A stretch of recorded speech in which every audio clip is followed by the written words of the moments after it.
Fam. It's your girl, Ashley of Frogless Veggies, coming to you with a semi-contest Tuesday. And I got a special guest with me. I got my friend DJ. Yes! And you clicked on the thumbnail because we're going to be discussing KFC Beyond Meat, their collab. We're going to talk about it. But before we get into it, okay, you already know how we do. We have all my socials here. And, you know, I have the rundown, so we'll just go through it really quickly. Test Tuesday, this is what we usually do. We take a vegan, plant-based product, we taste test it, we give a star rating, and we wrap up the video at the end because why spend that money, honey? Why spend that money, honey, if you don't have to? I'll do it for you. All right, so let's get into this more talk instead of actual taste, if you get what I'm saying. All right, stay tuned. All right, you guys, so with today, I figured we needed to stay on task, so I have some questions written down for us to kind of discuss. This is like take two. But questions for us to discuss our thoughts about the Beyond Meat collab with KFC and like why we're not actually eating it. Sorry, y'all, you know. I personally can't eat it, and I'll let you know the reasons. And yeah, I surprised friend, he's vegetarian. We'll give that disclaimer. So he's a little bit more open, but yeah. KFC, they let us know, which kudos to them, shout out to them, because not enough like fast food spots let you know in advance that they may not prepare those type of items the same way, which kudos to them. I mean, I'll put the little screenshot here. They have it on the website that it's not necessarily vegan, vegetarian, prep friendly. So I love that. So that's what kind of stopped us, because I thought friends saw that. I thought he saw it on the website that, yeah, it had that disclaimer, and he was like, no. We were on the way, I was like, come on, you know, you gonna taste test it because I can't, you know, but we gonna get your side of it. Yeah, and he was like, nah. It was sorry, in the words of my wife, it's a no for me. it's an absolute no for me. Yeah. Hey, girl. So what made you kind of like get it into the first question? How did you feel when I said it's gonna be cooked in the same grease? I think I was disappointed because there's not much for vegans and vegetarians when it comes to fast food. Mm-hmm. And things are always kind of like done on a limited time frame. And so like, it's just like, you get it for this season and then it's gone. That's facts. Like Pan Express had the Beyond Chicken and it's gone. Dang, And it's gone. It's gone, friend. It was really good. If y'all haven't seen it, shout out to my other review. It was really good.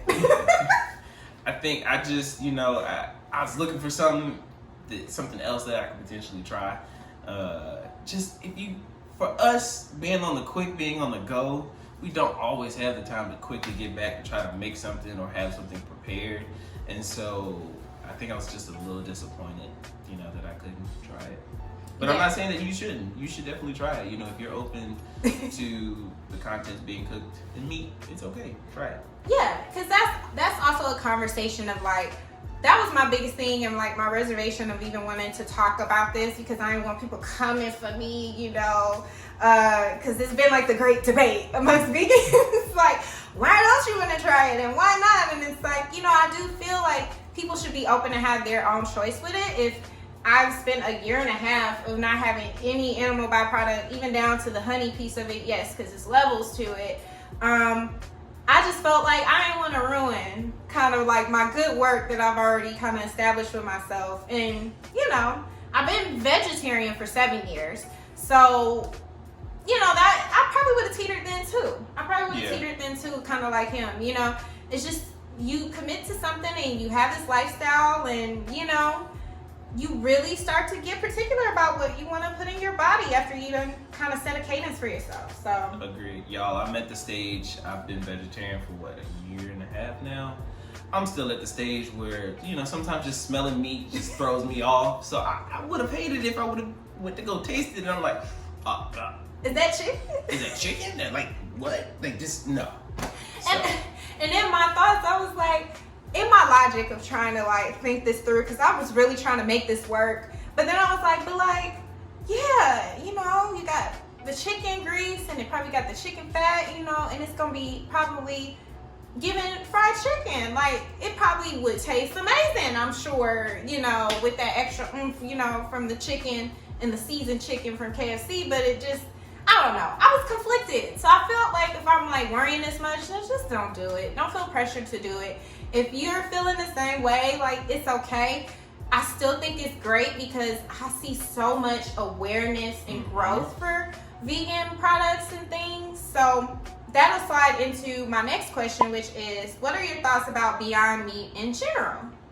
I think in the beginning, when Beyond Meat first started, I was a little creeped out because I was just like, how do you have this patty that's not supposed to be meat, but it's looking, you know, excuse the visual trauma, like blood is coming from it, and I'm just like, the math ain't math. Yeah. It ain't making no sense to me.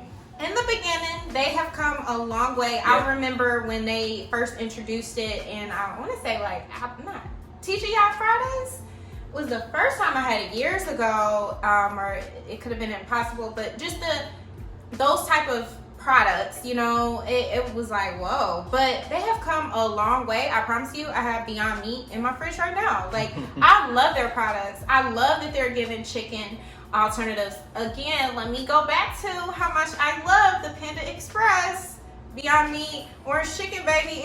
It was giving, okay? And what I appreciated was, you know, again, transparency. I believe they didn't, you know, not share it, but with Panda Express, they typically prep things a little separately. You kind of see that. So I think that has been the whole thing for me. It's just the cross-contamination. Product itself, though, I encourage y'all to still, you know, purchase those type of products. They're available in the grocery stores. I am a fan. I'm an advocate. So I also wanted to say that too. I think sometimes you get lost with that and it's like, oh, don't support, you know. No, it's not don't support. It's just your choice. But I support the brand. I love their brand. So that's where I'm at with it. Also, they get the meat, the ground meat, and make some tacos, sweetie. It's good. Okay? And if you want to send me a little something, you know, I love y'all Beyond Meat. Number 3, what are your thoughts about like this whole movement of vegan partnerships with like normal fast food places? I'm okay with it because I think you're opening up a different avenue. You're allowing an opportunity for those who've taken a different lifestyle change. It's not a diet, it's a lifestyle change. And you know, you just want to create this world where all can be inclusive. I think, and I'm not complaining, it's not going to be perfect. It's not. We want to get to that place of it being great. We know it's not going to be perfect, but you know, just kind of thinking through like how can we better prepare things so that there isn't cross-contamination. And I'll give you an example. Like, I love Jersey Mike's. He does. I know I love Jersey Mike's. He does. But I know that when I go to get my veggie sub from Jersey Mike's, the one that I go to always has pre-cut cheese so that they're not cutting my cheese on the meat cutter. Like, it's just, it doesn't have to happen. And if they ran out for the day, they specifically go to the back cutter that's cleaned already, and that's how they cut my cheese, just so there's no cross-contamination. And I'm not saying that it's gonna be perfect, because I know for a fact, like, even if they wipe down, you know, the board, you know, they switch the knife, they change their gloves, it's still a way that sometimes cross-contamination will happen. Let's just lower the percentage of how it's happening. That's all I'm saying. You know? And I think that's understandable. Like, when I was working in fast food back in the day, back in the day, when I was in high school, you know, they ran you through those steps of like how to properly prepare things and to wipe off things, to clean things, to take those steps. So I know there can be ways of doing it. Like, we even had a small fryer because we had French fries, but it wasn't like the main thing that people came. It was a sub spot, so most people didn't always get it. But we had a small fryer to accommodate that for people who did. So in my mind, I'm like, maybe those type of fast food places, with it being so popular now, I think people are starting to get it. This could be like a little thing that, you know, different franchises can do. They can have a smaller fryer just specifically for those plant-based products, those vegan products. And you can just change the oil. You know, you typically, I believe they change the oil after, you know, we did. We changed it every night. I can't speak for everybody, but that's typically what they would do, clean it, you know, clean things out. We would do that. So unless you're like going to KFC as soon as they open, by chance, if they cleaned it out the night before, you know, it's just no guarantee. In life, there's no guarantees, but just to take those steps. But I love to see the growth of all of this. Would have never even thought that this would be a thing. I think it's brilliant that they're doing that. And I think we'll see more of it, to be honest. There's so many other products that probably are now thinking about being introduced because of this. I think it's great. I agree. And the last question, I put this one down because it's my real true thing. How do you feel about travel or just access to vegan fast food options? Because traveling or working, like, we haven't really seen it. So what are your thoughts? I feel like, you know, whenever, like, for example, whenever me and my wife are traveling, the first thing is like, what can I eat? She's not a vegetarian. Love her. Still great. But you know, she is always. Don't come for friend. No, never. No. I love my wife. Let me say that. I love my wife. And hey. Yeah, anyway. She tries our stuff, though. She does. She really does. If I had to say, honestly, my wife is like 65% vegetarian. Yeah. It's very few times that she has to eat meat. Moving forward. I think, you know, it always turns into what can I eat? Mm-hmm. And it's, you know, I feel like it's always self-centered around me. And as a husband, that's not me. I don't want that. You know, I always want to be like, babe, what do you want? Yeah. You know, I'll work around you. And then it'll turn into like, no, you need to be eating stuff other than just fries. Because when I first started this journey, fries were my best friend.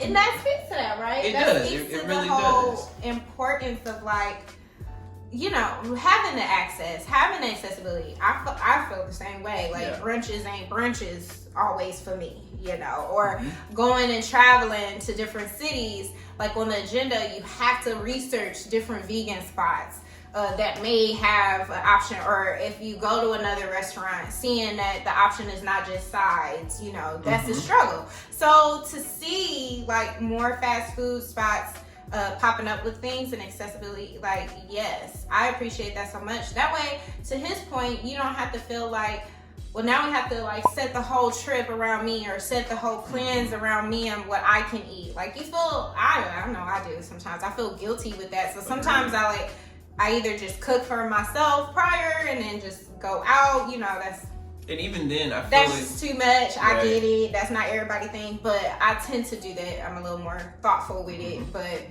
not to have to even think like that would be amazing.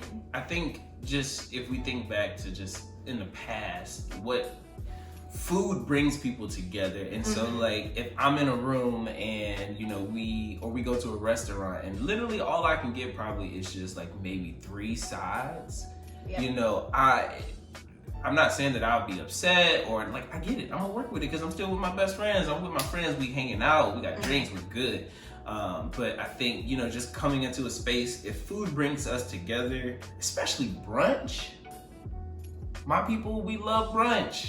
And so, like, if we coming together over food, but I can't really get anything,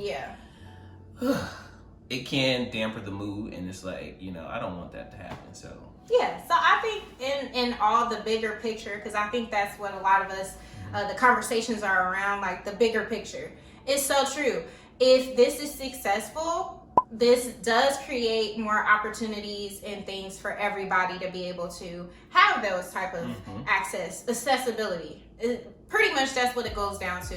Yes, I may not personally be able to try this particular product, but once we get the preparation perfected, I mean, endless opportunities. More people can see how successful this is. Just the buzz around it is so dope. Even to have these conversations, and I mean, and you take that in and they'll improve it. I'm pretty sure they'll start improving the process of prep just from the conversation alone. So, our thoughts about it, did we try it? I mean, wrapping all of this up, okay? If y'all stuck through this, thank y'all for tuning in to the Q&A pretty much, but we didn't try it. And, you know, that's why I wanted to put that on there and lead with that. We did not try it. Do we see the overall benefits of having products like this?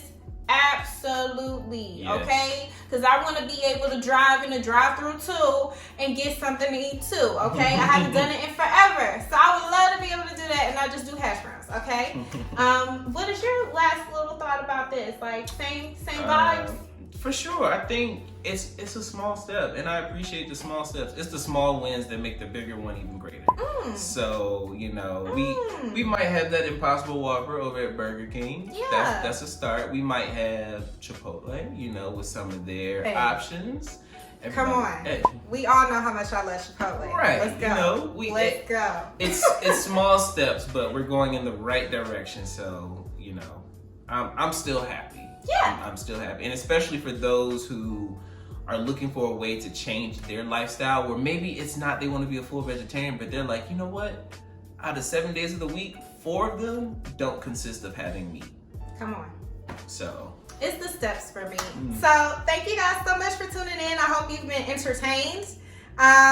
Make sure to comment below, okay? Let me know if you actually tried it, please, because I'm very intrigued. You know, I may not want to eat it myself, but when people ask me, because I get questions about it, I want to be able to give them like some feedback, like, yes, it tasted like this, or yes, it's giving this. So please comment below. And thank you guys so much for tuning in with your girl Ashley of Fabulous Veggies, where we're always cooking up fresh greens on a daily. Make sure to follow my socials here, and we'll see you guys next time. Bye. bye.